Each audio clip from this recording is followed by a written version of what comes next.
ہوتے ہوتے بات یہاں تک پہنچی کہ عبادت کا مطلب ہے نماز، روزہ، حج اور زکوٰۃ۔ اب پہلی بات تو یہ سوچئے، کیا انسان ہر وقت نماز پڑھتا ہے، ہمیشہ روزہ رکھتا ہے؟ جب اللہ کہہ رہا ہے میں نے تو پیدا ہی کیا میری عبادت کے لیے، کوئی اور کام اگر وہ کر رہا ہے تو وہ میرے مقصد تخلیق کے خلاف کر رہا ہے۔ وما خلقت الجن والانس الا لیعبدون، میں نے تو جنوں اور انسانوں کو صرف اس لیے پیدا کیا کہ میری عبادت کریں۔ تو اصل میں بات کیا ہے، یہ نماز، روزہ، حج اور زکوٰۃ یہ بھی عبادات تو ہیں، اصل عبادت کچھ اور ہے۔ اصل عبادت کیا ہے؟ عبد کہتے ہیں غلام کو۔ غلام پچھلے زمانے کا تصور کیجئے، یہ ایسا نہیں تھا جیسے آپ کسی کو ملازم رکھ لیں۔ آج امپلائر امپلائی ریلیشن شپ یہ اور ہے۔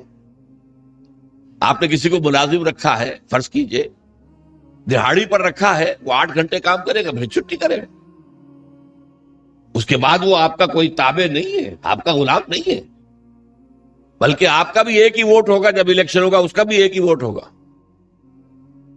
تو اصل میں غلام جو ہوتا تھا وہ ہمہ وقت، ہمہ تن، ہمہ جہد، ہمہ وجوہ بندگی کرتا تھا، اطاعت کرتا تھا۔ ملازم کہہ سکتا تھا کہ میرے تو اوقات ختم ہو گئے۔ آپ نے کسی کو رکھا خانسامہ کی حیثیت سے، اور فرض کیجئے ابھی فلش سسٹم نہیں آیا تھا تو بیت الخلاء جو ہے، آپ جس طرح کے ہوتے تھے سب کو یاد ہے، کسی دن بھنگن نہیں آئی، آپ کہیں اس سے خانسامہ سے کہ ذرا جاؤ بیت الخلاء صاف کراؤ، وہ صاف کہے گا صاحب میں تو خانسامہ ہوں، میں آپ کو کھانا پکا کر دینے کا پابند ہوں، میں یہ آپ کا بیت الخلاء صاف کرنے کا تو پابند نہیں ہوں، کہے گا کہ نہیں کہے گا؟ لیکن غلام نہیں کہہ سکتا۔ غلام تو ملکیت ہے، وہ 24 گھنٹے کا مطیع ہے، جو کام کہا جائے کرنے پر مجبور ہے، انکار نہیں کر سکتا۔ اور آپ کو معلوم ہو، ایک اور بات ہونی چاہیے کہ غلام تو خود مملوک ہوتا ہے، اس کی ملکیت کوئی نہیں ہوتی۔ آقا نے کوئی اگر کوٹھڑی دے دی ہے کہ تم رات کو اس میں سو جایا کرو، تو کیا وہ اس کوٹھڑی کا مالک ہو گئے؟ آقا نے کوئی چارپائی دے دی ہے اس پر سویا کرو، تو کیا چارپائی کا مالک ہو گئے؟ نہیں، قطعاً نہیں، خود مملوک ہے۔ اور پچھلے زمانے میں غلاموں کا معاملہ کیا تھا؟ آقا جب چاہے ذبح کر دے، قتل کر دے، کوئی مقدمہ نہیں بنے گا، نہ 302 کا نہ 304 کا۔ کیوں؟ جیسے آپ کی بکری آپ کی ملکیت تھی، آپ نے ذبح کیا، گوشت کھا لیا، کوئی پوچھ سکتا ہے آپ سے؟ میری بکری تھی بھائی، میں نے ذبح کیا، Who are you to ask me؟ اسی طرح غلام میری ملکیت ہے، میں نے قتل کر دیا، میں نے اپنا نقصان کیا ہے نا۔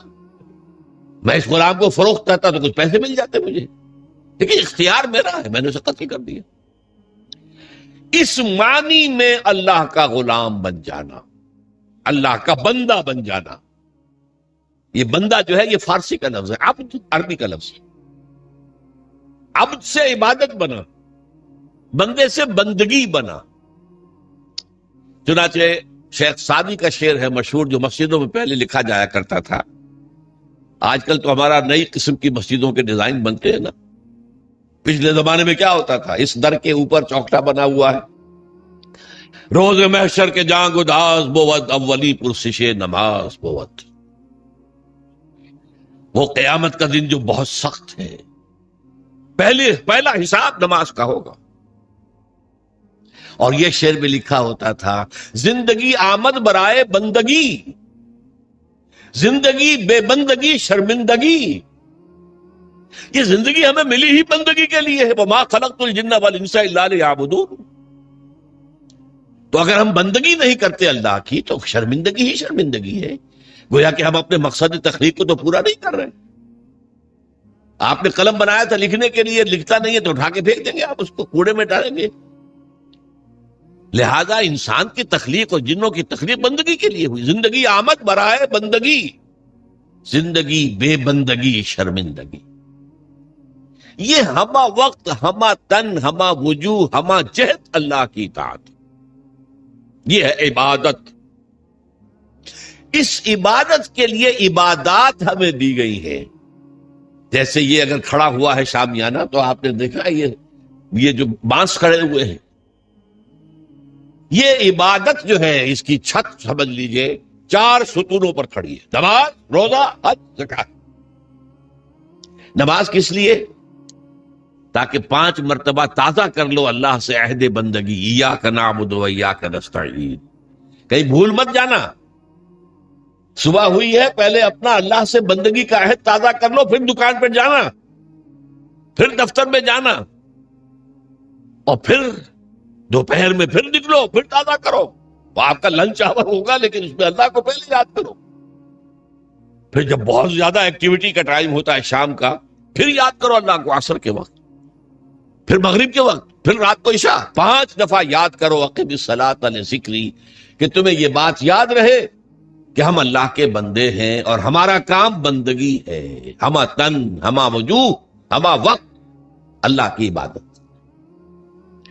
روزہ کیوں دیا؟ تاکہ نفس کے اندر جو شیطنت ہے، ان النفس لامارۃ بالسوء، اس نفس کو کنٹرول کرنے کی عادت ہو جائے۔ بھوک برداشت کرو، کسی وقت کھانے کو حلال چیز نہیں مل رہی تو بھوک برداشت کرو، فوراً کسی حرام شے کے اندر منہ نہ مار دو، تمہارے اندر عادت ہونی چاہیے۔ پیاس شدید لگی ہوئی ہے تو اگر کوئی صحیح مشروب نہیں ہے تو ایسا نہ کرو کہ اب کیا کریں، اب یہاں پر تو سوائے جو شراب کا کچھ ملتا ہی نہیں تو لوگ شراب ہی پیتے ہیں۔ اس کے لیے مشق کرانے کے لیے 30 دن صبح سے شام تک جائز مشروب بھی نہ پیو، جائز کھانا بھی نہ کھاؤ، تاکہ تمہارے اندر صلاحیت پیدا ہو جائے کہ باقی 11 مہینوں میں ناجائز سے تو بچو۔ یہ ہے عبادت کے ساتھ ان عبادات کا تعلق۔ ایک بڑی ہمارے اندر جو ہے نفس کی خواہش، دولت پرستی، اس کو نکالنے کے لیے صدقہ، خیرات، انفاق، خرچ کرو، خرچ کرو، خرچ کرو، تاکہ یہ دولت کی محبت دل میں سے کھرچی جائے۔ اور یہ تینوں حکمتیں جمع کرنی ہے حج کے اندر۔ حج میں احرام کے اندر پابندیاں ہوتی ہیں، وہ روزے کے مشابہ ہیں۔ بڑی رقم خرچ ہوتی ہے، یہ زکوٰۃ و صدقات کے مشابہ ہو گئی۔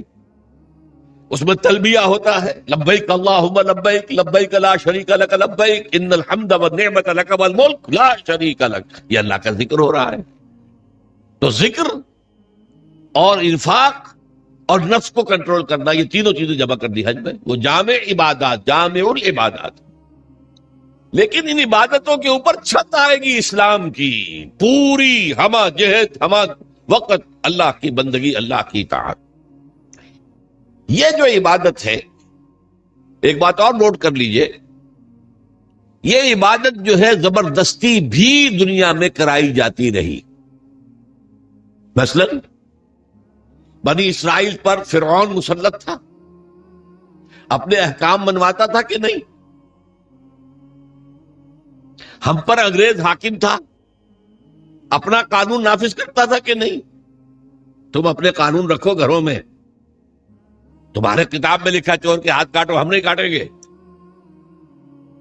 تمہاری سنت ہے رسول کی، شادی شدہ ہو زانی یا زانیہ اس کو رجم کرو، غیر شادی شدہ 100 کوڑے لگاؤ اور اعلان برسر عام لگاؤ۔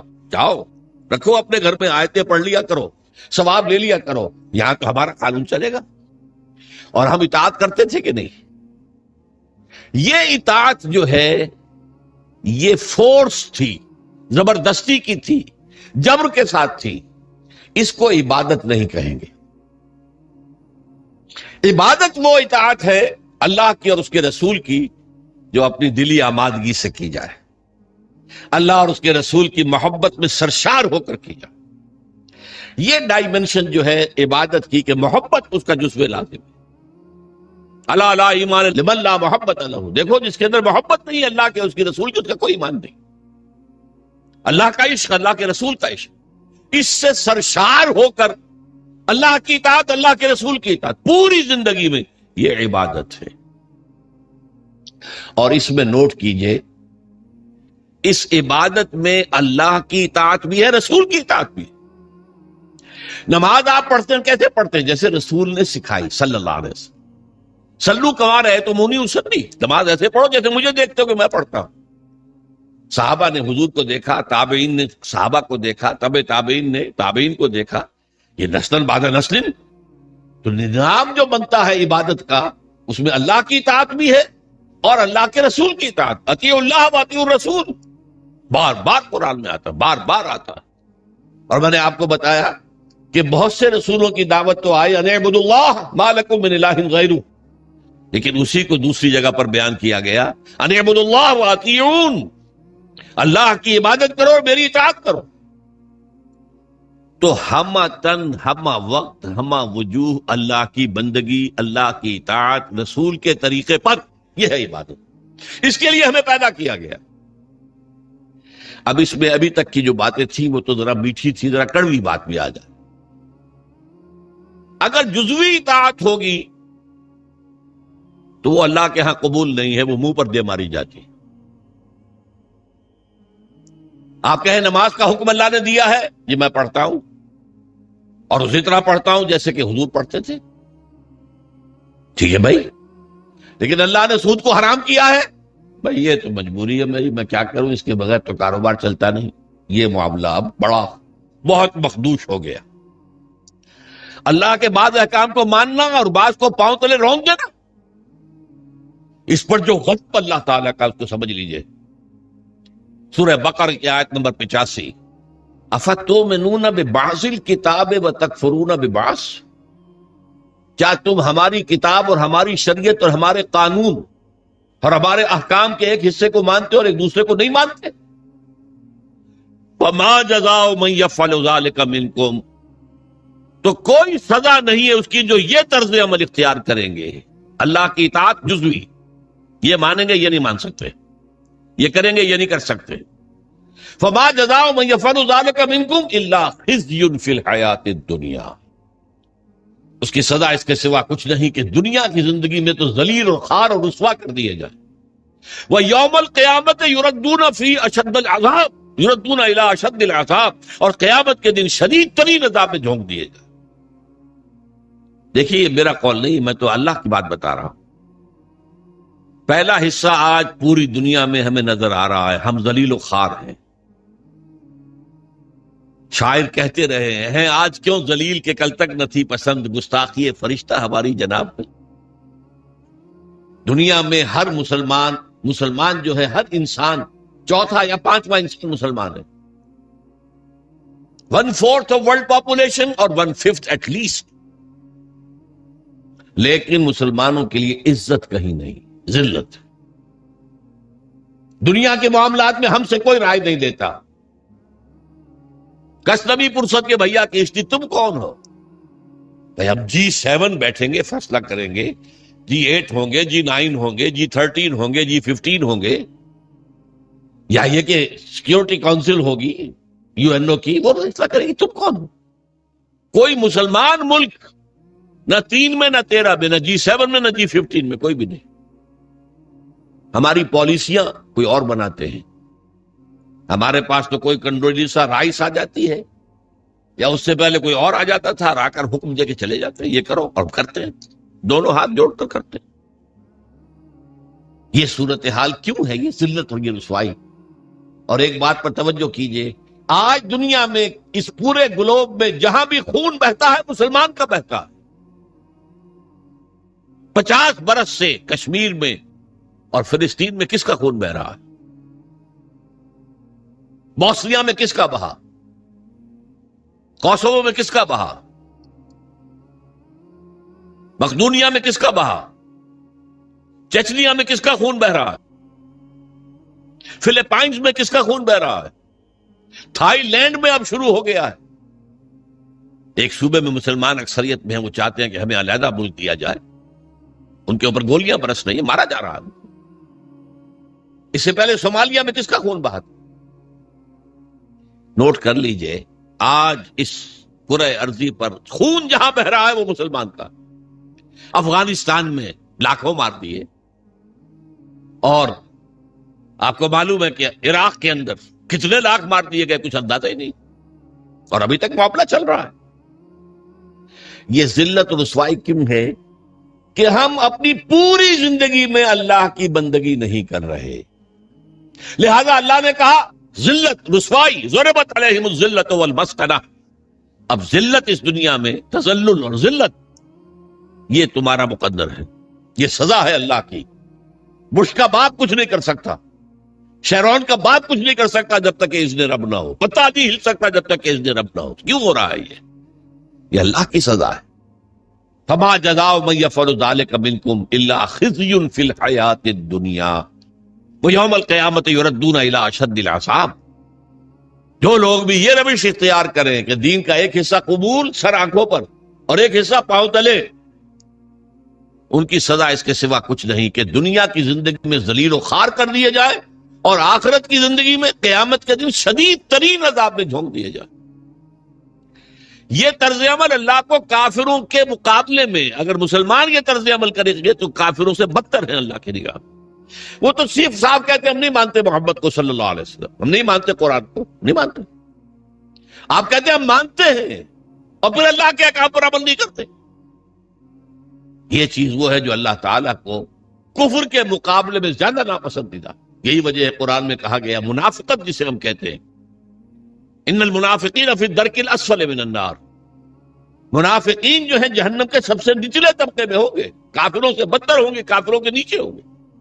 کیوں کہتے وہ ہیں کہ ہم ایمان رکھتے ہیں اللہ پر، ہم ایمان رکھتے ہیں اللہ کے رسول پر، ہمیں عشق ہے اللہ کے رسول سے، دیکھو ہم نعتیں پڑھتے ہیں، دیکھو ہم حج کے لیے جاتے ہیں، دیکھو ہم عمرے کرتے ہیں، دیکھو رمضان میں کتنی چہل پہل ہمارے یہاں ہو جاتی ہے افطاری کے وقت، دیکھو مسجدیں بھری ہوتی ہیں تراویح میں، لیکن بھائی وہ اسلام کا قانون کہیں نافذ ہے؟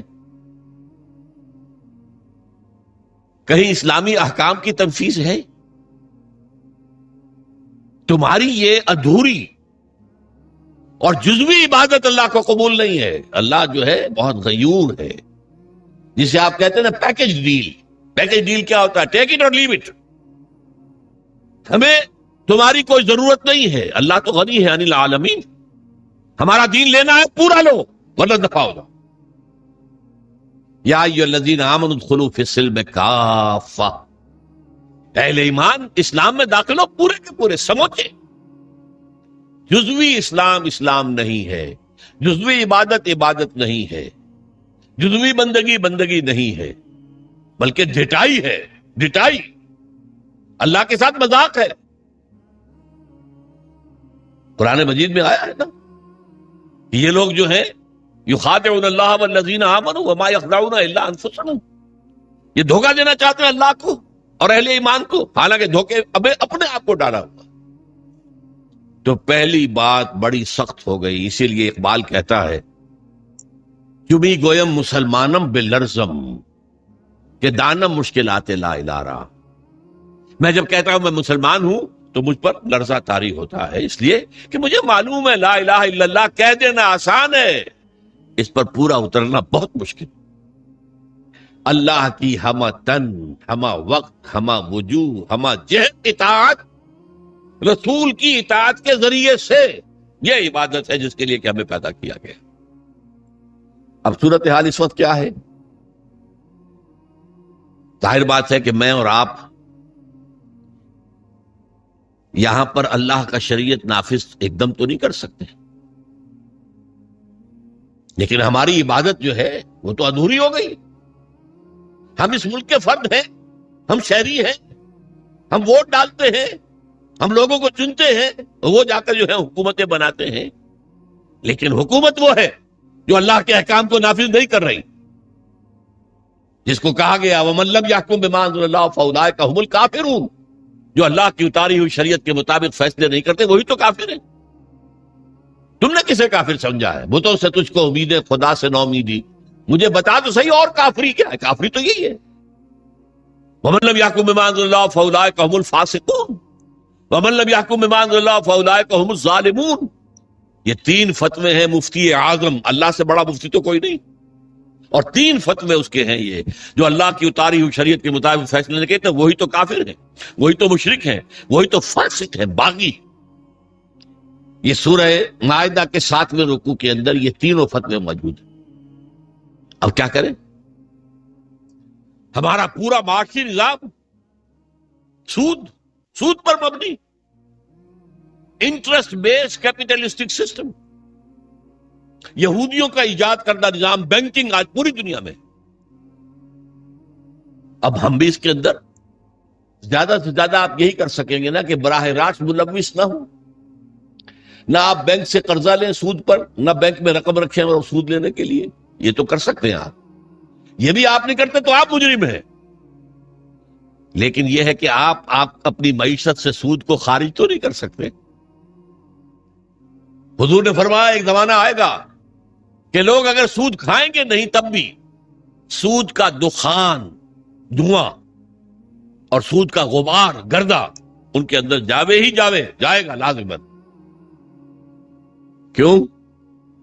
گندم کا ایک دانہ آپ کھاتے ہیں، اس کے لیے بیج خریدا گیا تھا سودی قرضے پہ، اس کے لیے فرٹیلائز خریدے گئے سودی قرضے پہ، پیسٹی سائیڈ خریدے گئے سودی قرضے پر، اس کے لیے جو ٹریکٹر خریدا گیا سودی قرضے پر، فصل کاٹنے کے لیے ہارویسٹر دیا گیا سودی قرضے پر. تو ایک ایک دانے میں سود ہے. کیا کریں گے آپ؟ کھائیں گے، آپ کے اندر جائے گا. اور حضور نے دو الفاظ ایسے استعمال کیے، دخان یا غبار. کبھی کبھی آپ کو معلوم ہے کہ فضا میں ایک گردہ سا چھا جاتا ہے پوری فضا. اب آپ کیا کریں گے؟ سانس لینا بند کر دیں گے؟ سانس لیں گے تو مریں گے، بند کر دیں گے تو مریں گے. لہذا وہ گردہ آپ کے اندر، آپ کے پھیپھڑوں میں جائے گا، لامحال، آپ کو اختیار تو کوئی نہیں. اور دھواں، کہیں آپ کے گھر کے اندر آگ لگ گئی ہے، کسی ہوٹل میں آپ ہیں وہاں آگ لگ گئی ہے، دھواں، کیا کریں گے آپ؟ سانس لینا بند کر دیں گے؟ سانس تو لیں گے جینے کے لیے، دھواں اندر جائے گا کہ نہیں؟ تو براہ راست کوئی شخص سود کھائے نہ کھائے، اس کا غبار یا اس کا دخان، اس کا دھواں لازماً اس کے اندر جائے گا. تو اب کیا کریں؟ جب تک پورے دین کو قائم نہ کیا جائے اس وقت تک ہماری بندگی جزوی بندگی ہے، ہماری عبادت جزوی عبادت ہے. اس گناہ کا کیا کفارہ ہے؟ دیکھیے پچھلے زمانے میں، آج کل تو کنویں ہیں نہیں، کنویں میں کوئی بلی گر گئی، کوئی کتا گر گیا، اب اس کی لاش نکالتے تھے، اور ساتھ ہی کتنے ڈول پانی نکالیں گے تو اب یہ پاک ہوگا. تھا کہ نہیں؟ میرے اندر اگر گناہ جا رہا ہے، دھواں جا رہا ہے سود کا، میں سانس لے رہا ہوں اس فضا میں جس میں اللہ کا دین قائم نہیں ہے، تو میرے اندر گناہ جا رہا ہے، گناہ جا رہا ہے، گناہ جا رہا ہے. اس کا کفارہ کیا ہوگا؟ اس کو صفائی کیسے کریں گے؟ تن من دھن لگا دو اللہ کے دین کو قائم کرنے کے لیے.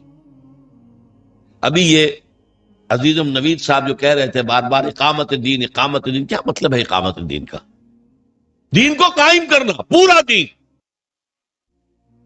جیسے آپ کہتے ہیں ایک ہے نماز پڑھنا، ایک ہے نماز قائم کرنا. زمین و آسمان کا فرق ہے نا. اقیم الصلاۃ، اقیم الصلاۃ، اقیم الصلاۃ. یہ قیام جو ہے نماز کا نظام کا، اس کے لیے مسجدیں تعمیر ہوتی ہیں، اس کے لیے امام اور خطیب رکھے جاتے ہیں، وہاں پر بر وقت جماعت ہوتی ہے، ایک امام کے پیچھے کھڑے ہو کر ہم نمازیں پڑھتے ہیں. یہ نماز کا نظام ہے. اسی طریقے سے دین کا نظام، اقیم الدین، دین کو قائم کرو. اور اسی کو کہا وَيَكُونَ الدِّينُ كُلُّهُ لِلَّهِ، دین پورا کا پورا اللہ کا ہو جائے.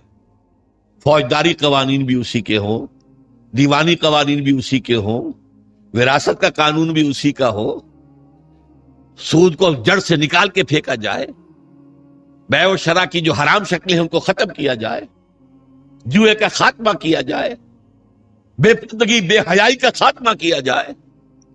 یہ سارا کام اگر آپ کریں تو اس میں جو تن لگے گا، جو من لگے گا، جو آپ کا دھن لگے گا، جو آپ کا وقت لگے گا، یہ کفارہ ہے کہ جزوی بندگی کی وجہ سے جو گناہ ہو رہا ہے اس کا کفارہ ہو جائے. اگر آپ یہ نہیں کرتے تو اس کا مطلب یہ کہ آپ بھی اسی نظام کے حامی ہیں.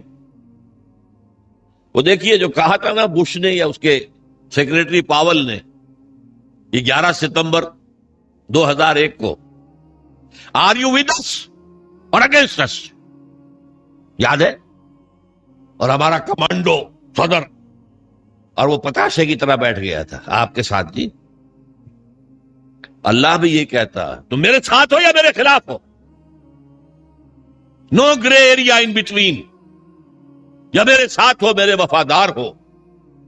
تو جتنے دین پر عمل کر سکتے ہو اتنے پر تو کرو نا.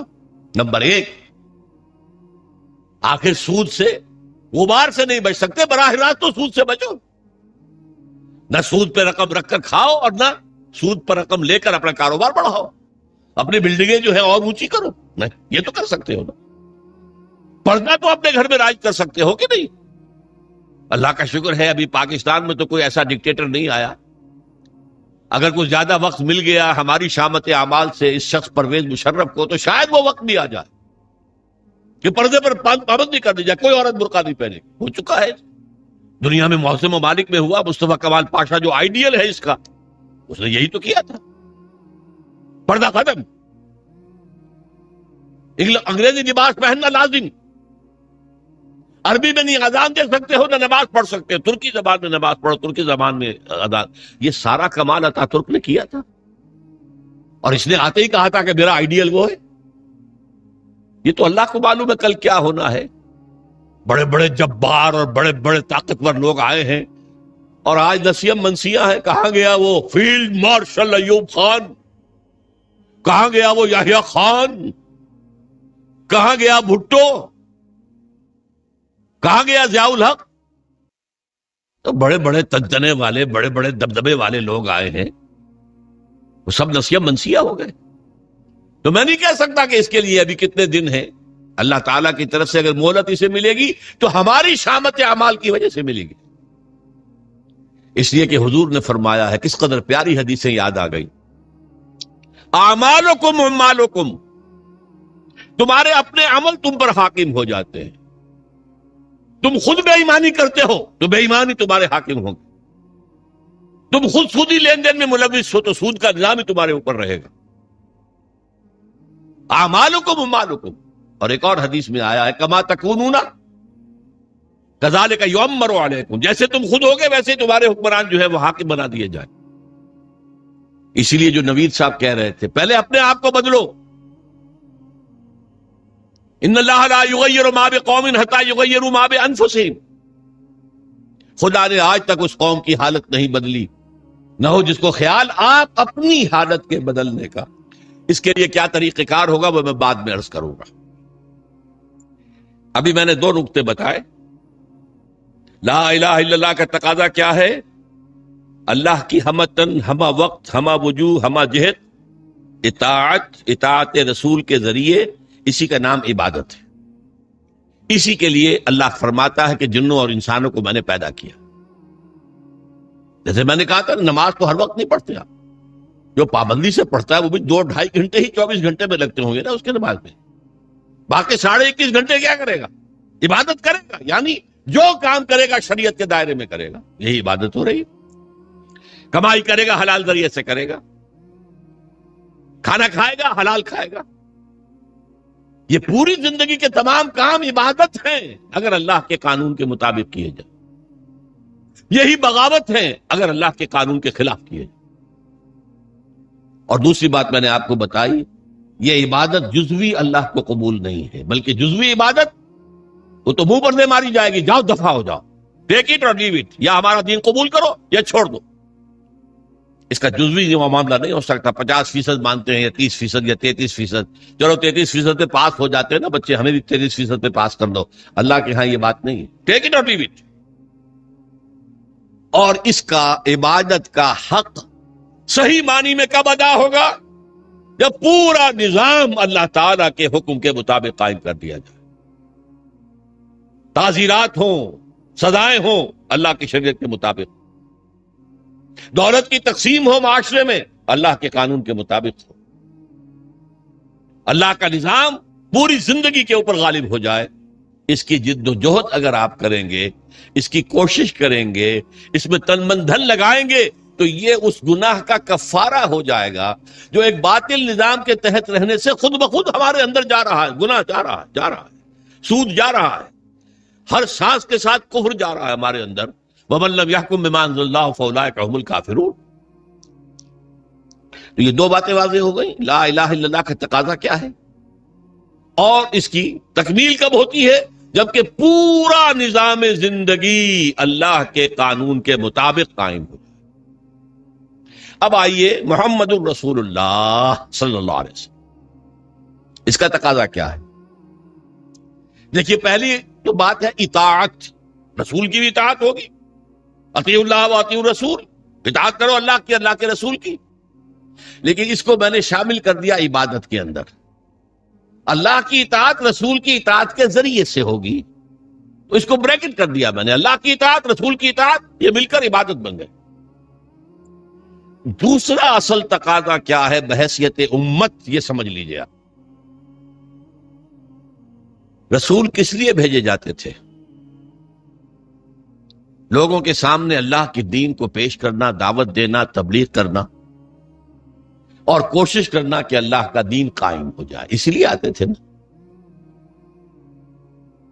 اب حضور پر رسالت اور نبوت ختم، انسان تو ختم نہیں ہو گئے، ان کو یہ دعوت کون دے گا؟ یہ ہے رسول کے امتی ہونے کی حیثیت سے ہمارا فرض۔ قرآن مجید میں اس کے لیے کہا گیا ہے، اصطلاح ہے شہادت علی الناس، لوگوں پر حجت قائم کر دینا، تاکہ قیامت میں لوگ یہ نہ کہہ سکیں کہ اللہ ہمیں تو تیرا دین کسی نے پہنچایا ہی نہیں، ہم سے حساب کتاب کا ہے۔ میری بات سمجھ لیجئے، اگر کوئی دین پہنچا دے، اس کا حق ادا کر دے، اب ان کے پاس کوئی عذر نہیں ہوگا۔ اسی لیے فرمایا سورہ نساء میں، رسلا مبشرین ومنذرین لئلا یکون للناس علی اللہ حجۃ بعد الرسل وکان اللہ عزیزا حکیما۔ ہم نے اپنے رسولوں کو بھیجا بشارت دینے والے بنا کر۔ اللہ کی عبادت کرو گے تو بشارت ہے، راح و ریحان و جنت النعیم، اللہ تعالیٰ تمہیں اپنی جنتوں میں داخل کرے گا۔ اللہ کی عبادت سے سرکشی کرو گے تو پھر جہنم ہے، فماواہ جہنم وساءت مصیرا، اس کا ٹھکانہ جہنم ہے۔ تو وہ بشیر بھی تھے، نذیر بھی تھے، لیکن حاصل کیا تھا؟ لِأَلَّا يَكُونَ لِلنَّاسِ عَلَى اللَّهِ حُجَّةٌ بَعْدَ الرُّسُلِ، رسولوں کے آنے کے بعد لوگوں کے پاس کوئی عذر باقی نہ رہ جائے۔ اللہ ہمیں معلوم نہیں تھا، نہیں، ہر امت کے خلاف اس کا رسول کھڑا ہو کر گواہی دے گا پہلے قیامت کے دن، جسے آپ کہتے ہیں سرکاری گواہ، پروزیکیوشن وٹنس۔ اے اللہ تیرا جس پیغام آیا تھا میرے پاس، میں نے انہیں پہنچا دیا تھا، اب اگر انہوں نے عمل نہیں کیا تو یہ ذمہ دار ہے۔ They can't plead ignorance، یہ نہیں کہہ سکتے ہمیں تو بتایا ہی نہیں گیا، میں نے بتا دیا تھا۔ یہ ہے ان کے خلاف شہادت بڑھے گی کہ اب یہ ذمہ دار ہے۔ بہت سادہ سی بات آپ کو سمجھا دوں مثال سے، آپ اپنے کسی عزیز کو کوئی پیغام بھیجتے ہیں، کل شام تک یہ کام میرا ضرور کر دینا، کر دینا، کر دینا، کر دینا، ورنہ مجھے بہت نقصان ہو جائے گا۔ کسی آپ نے ایلچی کے ہاتھوں، پیغامبر کے ہاتھوں یہ پیغام بھیجا، وہ کام نہیں ہوا، آپ کا نقصان ہو گیا۔ اب آپ غصے میں بھرے ہوئے اپنے اس عزیز کے پاس گئے، میں نے تمہیں یہ پیغام بھیجا تھا، تم نے یہ کام نہیں کیا، میرے نقصان کا ذمہ دار کون ہے؟ تم ہو۔ اگر وہ یہ کہہ دے بھائی مجھے تو آپ کا پیغام کسی نے پہنچایا ہی نہیں، اب کوئی غصہ آپ کا رہ جائے گا اس کے خلاف؟ آپ پتاشے کی طرح بیٹھ جائیں گے نا، غصہ ختم۔ اب غصہ کس پر آئے گا؟ اس پیغامبر پر آؤ، بھلے آدمی تجھے میں نے پیغامبر بنایا تھا کہ پیغام پہنچانا، تم نے نہیں پہنچایا، میرے نقصان کے ذمہ دار تم ہو۔ تو یہ پیغام رسانی کا منصب کتنا نازک ہے، کتنا نازک ہے، کتنا نازک ہے۔ اگر آپ نے پیغام پہنچا دیا، آپ فارغ ہو گئے، بری ہو گئے، وہ ذمہ دار ہیں۔ اگر آپ نے نہیں پہنچایا تو آپ مجرم ہیں، وہ نہیں ہے۔ اسی لیے کہا گیا سورہ اعراف کے شروع میں، فَلَنَسْأَلَنَّ الَّذِينَ أُرْسِلَ إِلَيْهِمْ وَلَنَسْأَلَنَّ الْمُرْسَلِينَ، ہم پوچھ کر رہیں گے ان سے بھی جن کے طرف ہم نے رسولوں کو بھیجا، اور ہم پوچھ کر رہیں گے رسولوں سے بھی۔ پہلے رسولوں سے کہا جائے تم نے پہنچا دیا تھا، اب وہ کہیں گے کھڑے ہو اللہ میں نے پہنچا دیا، پھر کہیں گے اچھا اب تم بات کرو، تم نے پیغام میرا پہنچ گیا تھا، کتنا عمل کیا۔ یہی وجہ ہے، دیکھیے حضور نے اپنے آخری خطبے میں اپنی تعلیمات کے اہم نکات کو دوبارہ سہ بارہ اس کو نمایاں کر کے پھر ایک سوال کیا۔ ذرا چشم تصور سے دیکھیے، 1.25 لاکھ کا مجمع ہے، معمولی بات نہیں ہے۔ آج بھی 20-30 لاکھ ہی اترے نا حج میں، 1.25 لاکھ، جبکہ شاید پورے عرب کی آبادی 2.5-3 لاکھ سے زیادہ نہیں ہوگی۔ 1.25 لاکھ آدمی جمع ہے، 1,24,000۔ آپ نے خطبہ دیا، اور خطبے کی شان کیا تھی؟ ایک ایک لفظ 3 مرتبہ دہراتے تھے، لاؤڈ اسپیکر تو تھا نہیں، تھوڑے تھوڑے فاصلے کے اوپر جیسے مکبر ہو جاتے ہیں نماز با جماعت میں، اگر لاؤڈ اسپیکر نہیں ہے تو وہ مکبرین کھڑے ہیں. حضور نے ایک بات ادھر کہی، اب مکبرین نے آگے پہنچانی شروع کر دی. دوسری بات سامنے رخ کر کے کہی، دوسری مرتبہ وہی بات، اب سامنے والوں نے پہنچانا شروع کر دیا. تیسری مرتبہ بائیں طرف دیکھتے ہوئے کہی، اب بائیں والوں نے پہنچانا شروع کر دیا. آخر میں ایک سوال کیا، الا ہل بلغت، لوگوں میں نے پہنچا دیا یا نہیں؟ پورے مجمع نے کہا بیک آواز، انا نشہد انک قد بلغت رسالتا ونصحت الامتا وبلغت رسالتا وادیت الامانتا وکشفت الغمۃ.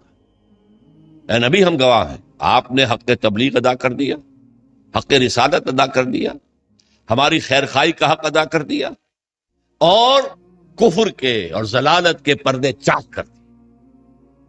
3 دفعہ کہا الا هل بلغت، اور جواب آیا انا نشهد انک قد بلغت رسالۃ وادیت الامانۃ ونصحت الامۃ وکشفت الغمۃ. پھر آپ نے انگلی اٹھائی آسمان کی طرف، انگشت شہادت، اور پھر لوگوں کی طرف، اللہم اشہد اللہم اشہد اللہم اشہد. اے اللہ تو بھی گواہ رہے. وہ بوجھ جو میرے کندھے پر آیا تھا، جس کے لیے سورہ مزمل میں کیا کہا گیا تھا، انا سنلقی علیک قولا ثقیلا، اے نبی بڑی بھاری بات آپ پر ڈالنے والے ہیں. اس کفر اور شرک کے گڑھ کے اندر توحید کی دعوت دینا کوئی آسان کام تھا؟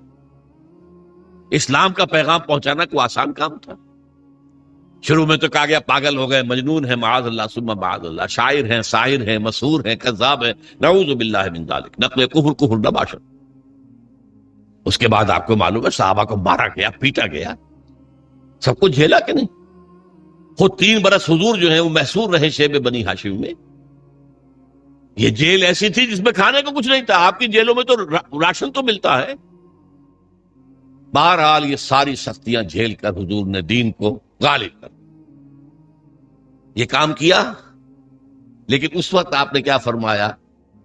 اپنی بات 3 دفعہ کہہ کر الا هل بلغت انا نشهد انک قد بلغت رسالۃ وادیت الامانۃ ونصحت الامۃ وکشفت الغمۃ. پھر کہا فلیبلغ الشاہد الغائب، اب تمہارے ذمے ہے جو یہاں ہے وہ پہنچائیں پورے 4 ٹانگے عالم تک اس پیغام.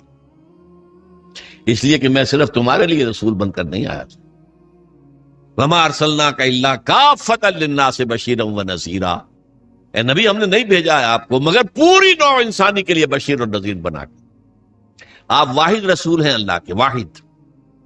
ویسے کہا جاتا 313 رسول آئے ہیں. قرآن مجید میں جن کا ذکر ہے وہ تو 28-29 ہے انبیاء اور رسل.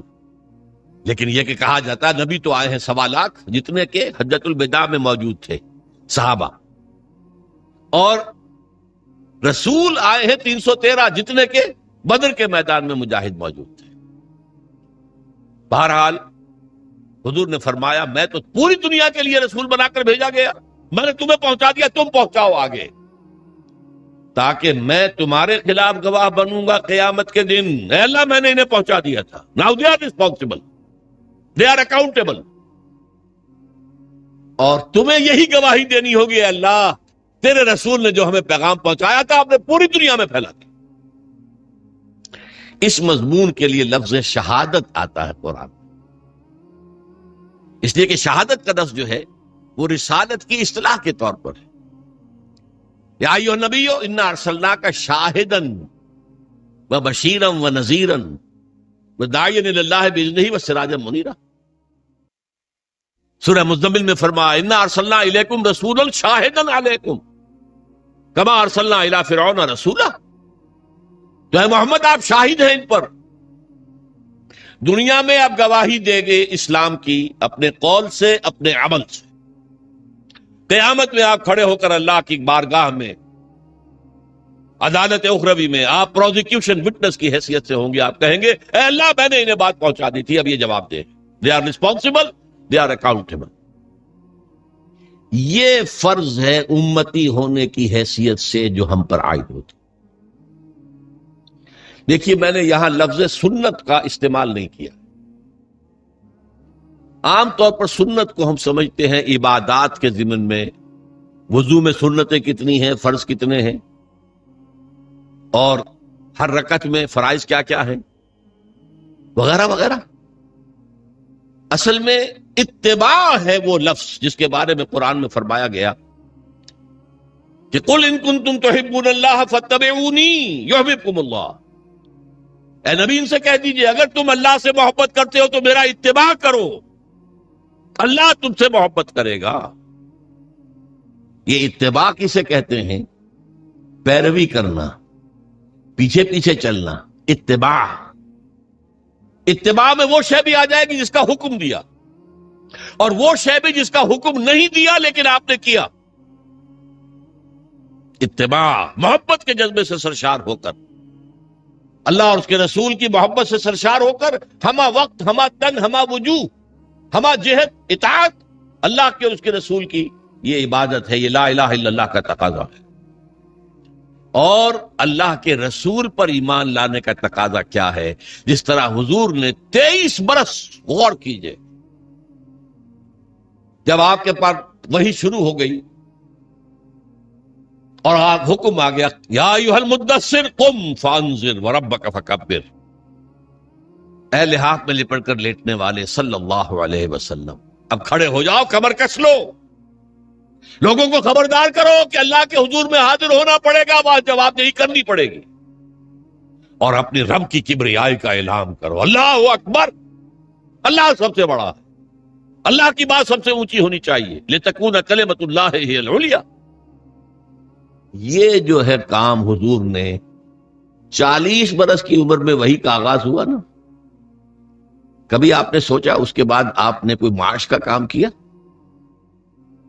تاجر تھے آپ، بہت اچھے تاجر تھے، بہت کامیاب تاجر تھے، ایکسپورٹ امپورٹ کا بزنس تھا، آپ قافلے لے کر جاتے تھے شام اور واپس آتے تھے،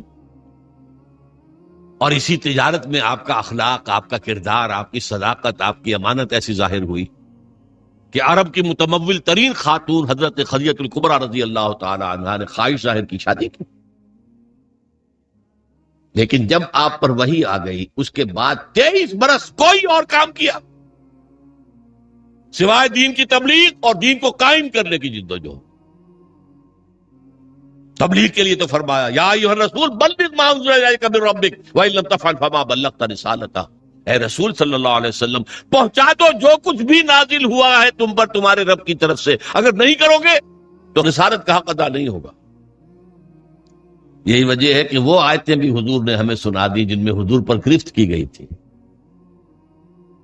یا ایھا النبی لما تحرم ما احل اللہ لک، اے نبی کیوں حرام ٹھہراتے ہو اپنے اوپر جو اللہ نے تم پر حلال کیا؟ ہو سکتا تھا حضور چھپا لیتے کہ میری یہ پکڑ جو اللہ نے کی ہے، کیوں مسلمان ہمیشہ اس کو پڑھتے رہے؟ پکڑ آئی تھی کہ نہیں؟ ابس اللہ جاءہ العمى، ماتھے پر تیوری ڈال لی، منہ موڑ لیا کہ ایک اندھا نابینا آیا تھا آپ کے پاس، وما یدریک لعلہ یزکیٰ او یذکر فتنفعہ الذکریٰ، اس کے لیے لفظ عتاب استعمال کیا حضور نے۔ عبداللہ ابن ام مکتوم کی شان میں یہ آیات نازل ہوئی ہیں، اس کے بعد جب بھی آتے تھے وہ نابینا صحابی عبداللہ ابن مکتوم تو حضور کیا فرمایا؟ مرحبا بالذی عاتبنی اللہ فیہ، آؤ بھائی خوش آمدید میرے اس ساتھی کے لیے جس کے ضمن میں اللہ نے مجھ پر عتاب فرمایا، عاتبنی اللہ فیہ، عتاب کیا مجھ پر۔ وہ آیتیں بھی قرآن میں ہے کہ نہیں؟ تو نوٹ کر لیجئے، ایک ایک حرف پہنچانا ہے محمد آپ کو صلی اللہ علیہ وسلم، اگر ایسا نہیں کرو گے تو رسالت کا ادا نہیں ہو۔ اب یہی کام امت کے ذمے کر کے آپ گئے صلی اللہ علیہ وسلم۔ اس میں پہلا دور وہ ہے جو آپ کے صحابہ نے جانیں دے دی، قربان کر دی، کہاں کہاں کوئی شہید ہوا، کوئی ایران میں، کوئی عراق میں، کوئی شام میں، کوئی خراسان میں، کوئی ہندوستان میں آ کے شہید ہوئے۔ کس لیے؟ اللہ کا دین غالب ہو، اللہ کا پیغام پہنچ جائے۔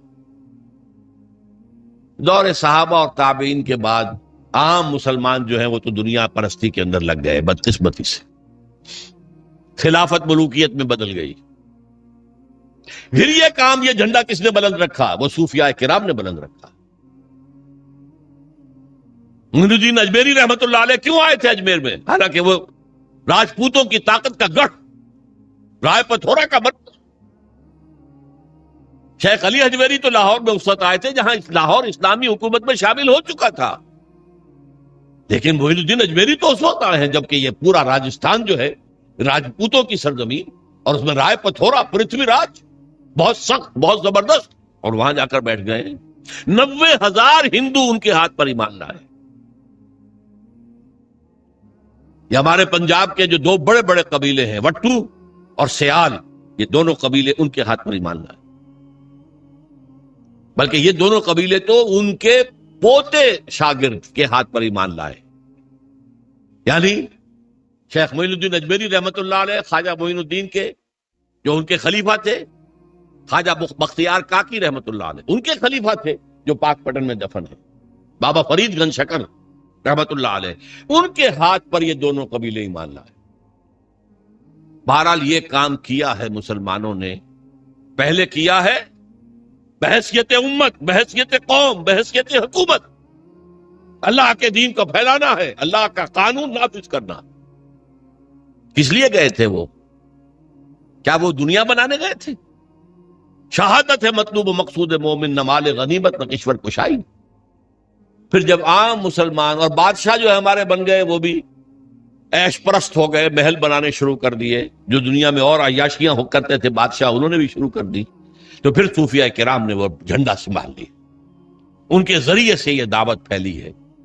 یہ عرب تاجر تھے، وہ اپنے حسن خلق کی بنیاد پر، یہ سارا جو ہندوستان کا مغربی ساحل ہے جسے مالابار کہتے ہیں آپ، یہاں سارا اسلام جو آیا عرب تاجروں کی وجہ سے آیا۔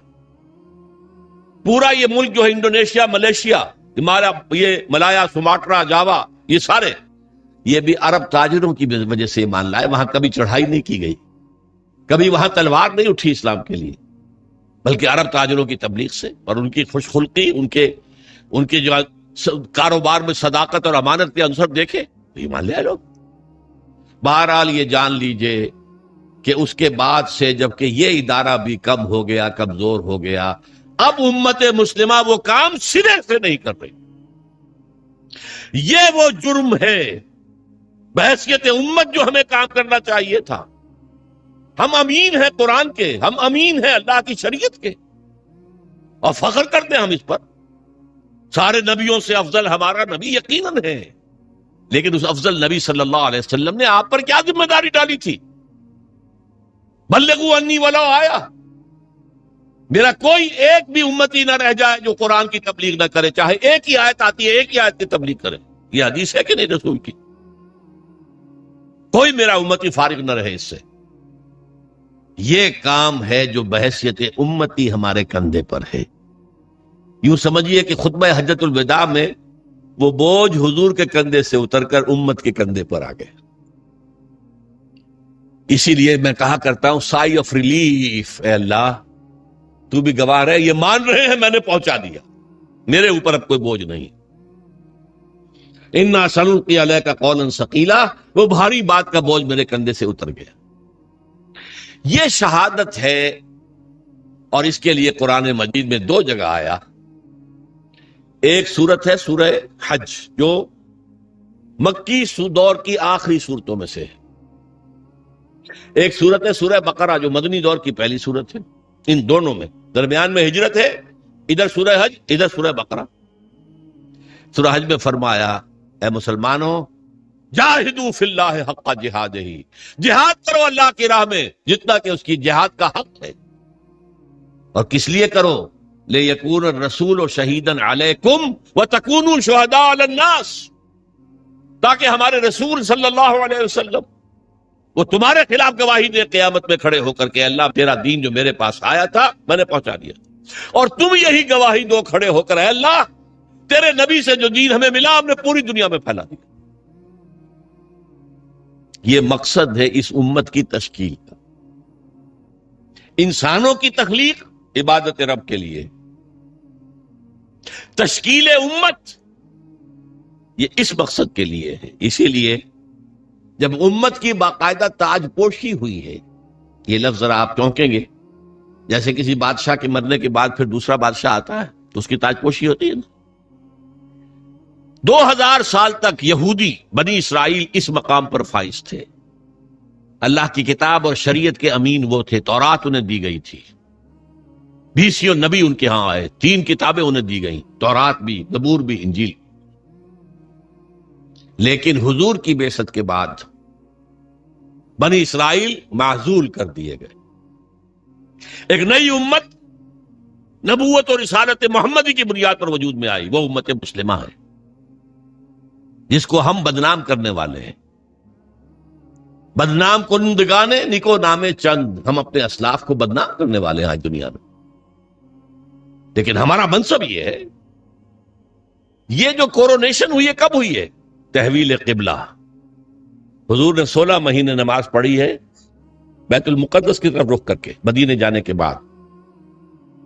پھر حکم آ گیا فول وجہک شطر المسجد الحرام. اب قبلہ بدل دو, شمال کی بجائے جنوب کی طرف رخ کرو, خانہ کعبہ کی طرف رخ کرو. یہ علامت تھی کہ اس مرکز والی امت معزول. بنو اسرائیل کا مرکز وہ تھا بیت المقدس. وہ مسجد جو حضرت سلیمان نے بنائی تھی, جسے یہ لوگ ٹیمپل کہہ دیتے ہیں, ہیکل کہہ دیتے ہیں, ہمارے نزدیک تو مسجد اقصی تھی. وہ حضرت ابراہیم نے, اسماعیل نے علیہ الصلوۃ والسلام خانہ کعبہ کی تعمیر نو کی تھی. حضرت سلیمان نے یہ جو بیت المقدس کے اندر مسجد بنائی. بہرحال وہ مرکز ختم, وہ امت معزول. اب خانہ کعبہ کے گرد اور نبوت اور رسالت محمدی کے اساس پر نئی امت, امت مسلم. اور اس کے لیے فرمایا وَكَذَلِكَ جَعَلْنَاكُمْ أُمَّةً وَسَطًا لِتَكُونُوا شُهَدَاءَ عَلَى النَّاسِ وَيَكُونَ الرَّسُولُ عَلَيْكُمْ شَهِيدًا. وہی بات جو وہاں کہی گئی لِيَكُونَ الرَّسُولُ شَهِيدًا عَلَيْكُمْ وَتَكُونُوا شُهَدَاءَ عَلَى النَّاسِ. رسول کا ذکر پہلے, امت کا بعد. اور یہاں امت کا پہلے كَذَلِكَ جَعَلْنَاكُمْ أُمَّةً وَسَطًا لِتَكُونُوا شُهَدَاءَ عَلَى النَّاسِ وَيَكُونَ الرَّسُولُ عَلَيْكُمْ شَهِيدًا. اس مقصد کے لیے جد و جہد, اس کے لیے محنت, اس کے لیے جان کھپانا, اس کے لیے قوت, اس کے لیے صلاحیت خرچ کرنا, مال خرچ کرنا, انفاق کرنا, یہ ہے محمد الرسول اللہ پر ایمان کا تقاضا. اب اس میں ایک بات اور سمجھ لیجیے. دین کا پہنچانا ایک ہے قول سے, ایک ہے اپنے عمل سے.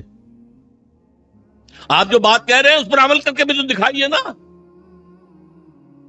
ورنہ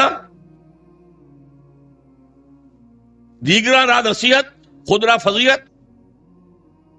لوگ کہیں گے تم کہتے کچھ اور کرتے کچھ اور, کیا دعوت دے رہے ہو, میں کیا تبلیغ کر رہے ہو؟ عمل سے گواہی, زبان سے گواہی, اشہد ان لا الہ الا اللہ واشہد ان محمد رسول اللہ, زبان سے گواہی. اب تمہارے عمل سے, تمہارے وجود سے, تمہارے رویے سے, تمہارے کردار سے, تمہاری شخصیت سے ثبوت ملنا چاہیے کہ واقعی تم اللہ اور اس کے رسول کے ماننے والے ہو.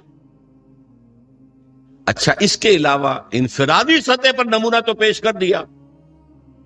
اللہ نے دین بھیجا تھا, اس کا نمونہ پیش کرو. آپ کہیں اللہ نے جو دین بھیجا تھا محمد کے ذریعے صلی اللہ علیہ وسلم وہ بہترین دین ہے. دنیا کہے گی ہمیں کہیں ذرا اس کا مشاہدہ تو کرا دو, کہاں ہے؟ تم 1.5 ارب مسلمان دنیا میں رہتے ہو, اور کتنے بڑی علاقے جو ہیں مسلمانوں کے حکومتوں میں, ملکوں کے اندر شامل ہیں. کہیں ہمیں دکھاؤ کہاں ہے وہ نظام. کیا کہیں گے ہم؟ نگاہیں نیچی ہو جائے گی. تاریخ کا ایک واقعہ آپ کو سناتا ہوں. 1915 میں شیخ الہند مولانا محمود حسن دیوبندی رحمت اللہ علیہ, ان کے ساتھیوں سے اور ان کا آپس میں مشورہ ہوا کہ انگریز کی غلامی سے نجات پانے کے لیے شیخ الہند تو جائیں حجاز, وہاں ابھی مدینے میں ترک گورنر موجود تھا. خلافت ختم نہیں ہوئی تھی, وہ 1924 میں ختم ہوئی ہے, یہ میں 1915 کی بات کر رہا ہوں. اور مولانا عبید اللہ سندھی کو بھیجیں جو والی کابل ہے, بادشاہ افغانستان کا. مولانا خود تو جا کر ترک گورنر کے ذریعے سے دارالخلافہ جو ہے استنبول, اس سے مدد مانگیں کہ آپ ہم پر, ہندوستان پر انگریز کے خلاف حملہ کریں, ہم اندر سے بغاوت کریں گے. اور یہی پیغام شاہ افغانستان کے لیے، تم حملہ کرو، اندر سے ہم بغاوت کریں گے تاکہ انگریز کو یہاں سے جڑوں سے اکھاڑ کر پھینک دیا جائے۔ ہوا کیا؟ حضرت شیخ الہند کو، جو مکے کا حکمران تھا، شریف حسین،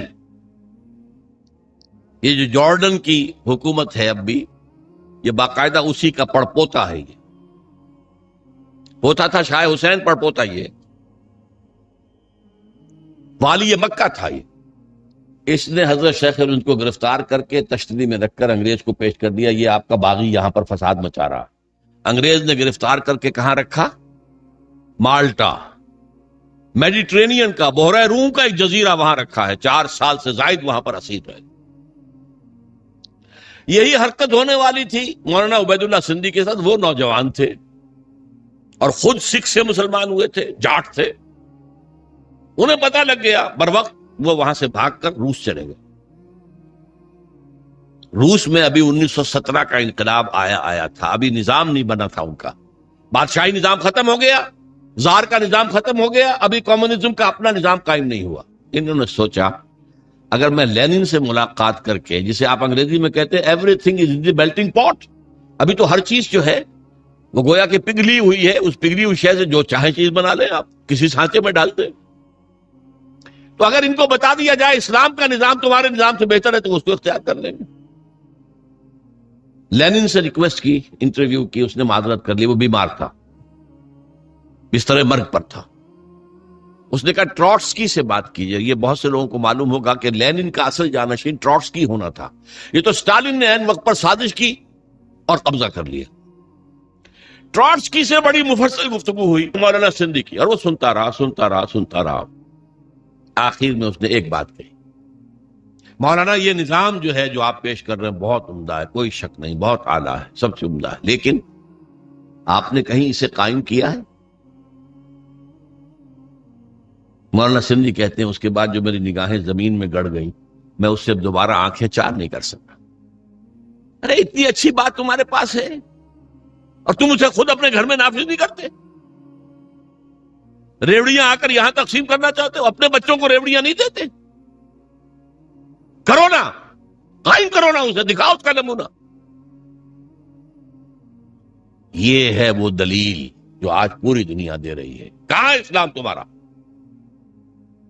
مسلمانی در کتاب و مسلمانہ در گور، مسلمانی کتاب میں لکھی ہوئی ہے، یہ پڑھ لیجئے، قرآن میں ہے، حدیث میں ہے، فلاں میں ہے، سیرت میں ہے، خلافت راشدہ میں ہے۔ بھائی ٹھیک ہے، 1400 برس پرانی بات ہوئی، آج دکھاؤ۔ یہ بات اب سمجھی آپ نے؟ لا الہ الا اللہ کا تقاضا، اللہ کی بندگی ہمہ تن، ہمہ وجوہ، ہمہ وقت، ہمہ جہت، اطاعت اللہ، اطاعت رسول۔ اور یہ کب پورا ہوگا؟ جب پورا نظام بھی اللہ کے دین کے اوپر قائم ہو جائے، تب آپ کی بندگی ہوگی پوری بندگی، ورنہ تو جزوی ہے۔ نمازیں ہم پڑھ رہے ہیں، روزے رکھ رہے ہیں، حج کر رہے ہیں، لیکن بھائی تم حاجی آئے ہو پاکستان سے، اتنی بڑی تعداد میں 1 لاکھ آ گئے ہو، تم نے اپنے ملک میں اسلام قائم کیا؟ قرآن مجید میں کہلوایا گیا ہے حضور سے، اہل کتاب سے آپ کہہ دیجئے اے نبی، قل یا اہل الکتاب لستم علی شیء حتی تقیموا التوراۃ والانجیل وما انزل الیکم من ربکم۔ اے اہل کتاب، ہے یہودیوں، ہے نصرانیوں، تمہاری کوئی حیثیت اللہ کی نگاہ میں نہیں ہے جب تک کہ تورات اور انجیل کو قائم نہیں کرتے۔ You have no face to pray to us، ہم سے دعا کرتے، کس بات کی دعا کرتے؟ ہمارا دین، ہماری شریعت قائم کی ہے، یہی بات ہم سے ہے۔ یا اہل القرآن لستم علی شیء حتی تقیموا القرآن وما انزل الیکم من ربکم۔ اے قرآن والو، قرآن پہ ایمان رکھنے کے دعوے دارو، تمہاری کوئی حیثیت نہیں ہے ہم سے بات کرنے کی جب تک کہ قرآن کو، اس کے نظام کو، اس کے قوانین کو، اور قرآن کے ساتھ اور جو نازل کیا گیا وہی خفی ہے، جو حدیث نبوی ہے وہ وہی خفی ہے، اس کو جب تک قائم نہیں کرتے تمہاری کوئی حیثیت نہیں۔ پہلی بات یہ ہو گئی۔ یہ عبادت مکمل کب ہوگی؟ جب پورا نظام اللہ کے قانون پر قائم ہو جائے۔ محمد الرسول اللہ کا تقاضا کیا ہے؟ دین کی دعوت، دین کی تبلیغ، قول سے، عمل سے، انفرادی سطح پر، اجتماعی سطح پر۔ یہ اسی وقت حق ادا ہوگا جب آپ اسلام کا نظام قائم کر کے دنیا کو دکھا دیں اور آپ کہہ سکیں come and see with your own eyes, آؤ مشرق کے لوگوں آؤ، مغرب کے لوگوں آؤ، اے جاپانیوں آؤ، اے امریکیوں آؤ، دیکھو یہ نظام ہے محمد کا لایا ہوا صلی اللہ علیہ وسلم. See it with your own eyes. اس سے بہتر نظام کوئی ہو سکتا ہے؟ بتاؤ. یہاں کوئی ریپریشن ہے؟ کوئی جبر ہے؟ یہاں کوئی ایکسپلائٹیشن ہے؟ یہاں کوئی امیر غریب کا خون چوس رہا ہے؟ یہاں کوئی بھوک کے مارے خودکشی کر رہا ہے؟ آپ دیکھو نا، ایک ایک شہری کی بنیادی ضروریات کی کفالت ہم کر رہے ہیں، ایک ایک کی. یہ نظام خلافت ہے، قائم کر کے دکھاؤ نا. پھر دنیا نہ مانے تو وہ مجرم، اور تم قائم کر کے نہیں دکھا سکتے تو پھر تم مجرم ہو، دنیا کیا مانے گی؟ یہ جو 5 ریاستیں ابھی آزاد ہو گئی، مسلمان ریاستیں سینٹرل ایشیا کی، میں نے آج جمعے کے خطبے میں بھی ذکر کیا تھا کہ علامہ سید جمال الدین افغانی نے یہ کہا تھا کہ اس پاکستان کا یہ حصہ جو پاکستان میں ہندوستان سے کاٹ کر اور افغانستان شامل کر کے اور یہ روسی ترکستان کی مسلمان جو ہیں ریاستیں، اس وقت تک ابھی کمیونسٹ ریولوشن نہیں آیا تھا. 1897 میں تو ان کا انتقال ہو گیا. کمیونسٹ ریولوشن 1917 میں آ رہا ہے، 20 برس کے بعد. اس وقت تک وہ اسلامی ریاستیں تھیں، مسلمان ریاستیں، ان کو ملا کر ایک بلاک بنا دیا جائے اور اس بلاک کے اندر پھر اسلام کی ایک جھلک دنیا کو دکھائی جائے. یہ ہے اسلام. یہ ہی تھی جس کے لیے پاکستان کی تحریک چلی تھی. پاکستان کا مطلب کیا؟ لا الہ الا اللہ. قائد اعظم نے کہا تھا، آج جمعے کے اندر میں نے اس کا کیسٹ بھی ہوں گے، میں نے ان کا اقتباس بھی پڑھ کر سنایا ہے جمعے کی اپنی تقریر میں. اور علامہ اقبال نے جو کہا تھا کہ یہ یقینی ہے، شدنی امر ہے کہ ہندوستان کے شمال مغرب میں ایک آزاد مسلمان ریاست قائم ہوگی، اور اگر ایسا ہو گیا تو ہمیں موقع مل جائے گا کہ دور ملوکیت، دور بنو امیہ، دور بنو عباس، سلاطین عثمانی، ان کے دور میں اسلام کے چہرے پر جو بدنما داغ اور دھبے آ گئے تھے انہیں ہٹا کر صحیح اسلام کا نقشہ پیش کر. اس کام کے لیے پاکستان بنا. And we have failed utterly. بالکل ناکام ہو گئے. اسی لیے آج کی نوجوان نسل پوچھتے کیوں بنایا تھا اسلام؟ وہی تہذیب جو وہاں ہے وہی یہاں، وہی بینکنگ کا سسٹم جو وہاں ہے وہ یہاں ہے. وہ بلکہ ایک معاملے میں بہتر رہے، انہوں نے جاگیرداری تو فوراً ختم کر دی تھی. ہمارے تو سروں پر جاگیردار وڈیرا بیٹھا ہوا ابھی تک. وہ بہتر رہے. اس لیے وہاں عوامی سیاست ہے. یہاں عوامی سیاست کیا آئے گی؟ عوامی سیاست شہروں میں آ سکتی ہے، کراچی میں، لاہور میں، بڑے شہروں میں. باقی جو 70-80% لوگ ہیں وہ تو وڈیروں کے انگوٹھے تلے، جاگیردار وڈیرے، بڑے زمیندار اور بلوچستان کے سردار اور سرحد کے قوانین، یہ وہی تو ہے نا. بہرحال ایک تقاضا لا الہ الا اللہ کا وہ بھی مکمل ہوتا ہے اگر پورا دین جو ہے قائم ہو اور آپ کی بندگی خالص ہو جائے اللہ کے. ایک تقاضا محمد الرسول اللہ کے امتی ہونے کا صلی اللہ علیہ وسلم، کہ دین کی دعوت اور تبلیغ اور اس کی شہادت کا حق ادا کر دو. اور یہ حق بھی بتمام و کمال کب پورا ہوگا؟ جب پورا اسلام کا نظام قائم کر کے دنیا کو دکھاؤ اور بلاؤ انہیں، آؤ دیکھو this is اسلام، دیکھ لو اس کی برکتیں، دیکھ لو. یہاں کوئی ایکسپلائٹیشن نہیں ہے، یہاں کوئی ڈسکریمنیشن نہیں ہے، یہاں کوئی ریپریشن نہیں ہے، کوئی ظلم نہیں ہے. آؤ دیکھو، امن ہے، کوئی چوری نہیں ہے، کوئی ڈکیتی نہیں ہے، کچھ نہیں ہے. جب تک ہم یہ نہیں کرتے ہم رسول کے امتی ہونے کا حق ادا نہیں کر رہے. یہ جو میں نے 2 چیزیں بتائی آپ کو، لا الہ الا اللہ، عبادت، اور اس کی بھی چوٹی کیا ہے؟ دین کو قائم کرنا. محمد رسول اللہ، شہادت علی الناس، اس کی تکمیل بھی کب ہوگی؟ جب پورے دین کا ایک نقشہ دنیا کے سامنے عملاً پیش کر دیا جائے. یہ دونوں جڑ گئے نا. اب ایک مثلث ذہن میں رکھیے، مثلث 3 اس کے ہوتے ہیں نا سائڈز. بیس ہے، بیس کے کونوں کے اوپر دونوں اینگلز کیا ہیں؟ لا الہ الا اللہ، محمد الرسول اللہ. لا الہ الا اللہ کا تقاضا عبادت، عبادت رب، ہما تن، ہما وقت، ہما وجوہ، ہما جہد. اور اس کی تکمیل بھی ہوتی ہے اقامت دین پر. دین کو قائم کرو. اور محمد رسول اللہ کا تقاضا شہادت علی الناس، اس کی تکمیل بھی ہوتی ہے اقامت دین پر. یہ دونوں بازو آ کر اوپر مل گئے تو یہ مثلث بن گئی. لا الہ الا اللہ عبادت رب، محمد رسول اللہ شہادت علی الناس، دونوں کی تکمیل اقامت دین. یہ ہے وہ کام جس کے لیے کچھ تحریکیں چلیں، پچھلی صدی اس میں چلی ہیں. اب تو ہم 21ویں صدی میں آ گئے. اس سے تقریباً 200-300 برس پہلے ہم غلام تھے، کہیں ہم انگریزوں کے غلام تھے، کہیں فرانسیسیوں کے تھے، کہیں اطالویوں کے تھے، کہیں اسپینیئرز کے تھے. یہ ہماری غلامی کا دور تھا. پچھلی صدی کے وسط میں یہ ممالک ایک ایک کر کے آزاد ہوئے. 1947 میں ہم آزاد ہو گئے، 1-2 خطوں پر مشتمل پاکستان وجود میں آ گئے.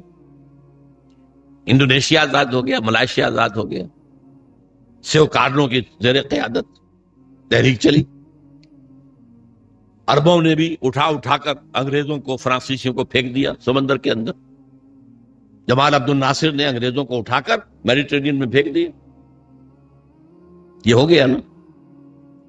تو ایک خواہش پیدا ہوئی مسلمانوں کے دل میں، جیسے کوئی شخص گہری نیند سے بیدار ہو جائے، اسے یاد آئے یہ ہم پر انگریزی نظام تھا، فرانسیسی نظام تھا، فلاں نظام تھا، اب ہم آزاد ہیں، ہم اپنے نظام کو قائم کریں. اب تو ہم آزاد ہیں نا.